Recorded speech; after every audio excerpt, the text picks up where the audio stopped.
Yeah, let's go. Leo navunja kabati dadako navunja ungo. Wenukia malash muni smeli ya kigongo. Nikosa saiti buka tanikuta chimbo. Wamefika tamati. Yani mwisho wa mchezo wa kujisomanya kati maana waliteke simple. Hawana harakati wana itikadi za kichoko. Stishi na mawimbi mini meli yenye gago. Na wapigisha pindi wananita tichangabo. Wamefeli misingi daswayo wana geti trouble. Eti wana force ingili wafika zangu level. I'm the devil.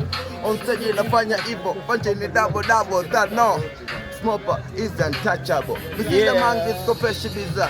Kama livo tagina na asili mita. Tambua, hakuna ilo yani mbele ya njaa. Naona memzizile na naipende sana. Let's go. Bwana nimekwambia niko kwenye dakika 10 za mangamizi. Niko mitaa fulani hivi ya Mbalizi lakini niko na machizi kichizi. Bwana naoma sana tuko mitaa fulani hivi. Nimekwambia hizi burudani tutazipata bwana Mipa Media lakini bila kusahau ni kwenye burudani za uhakika. Smoper Zone in the building. Inakuaje? Wewe bado poa hapo. Uhakika? Vile. Ni kipi hasa ambacho naambia watu ambao wanamfuatilia Smoper? Yeah. Kumfuatilia kwa sababu ana vitu vingi. Bora kama tasnia, unajua ndio hivi. Kwanza nakubali na support saluti sana kwa majeshi. Unajua vile. Bora tunaendelea kula midundo. Bila kuchoka mwana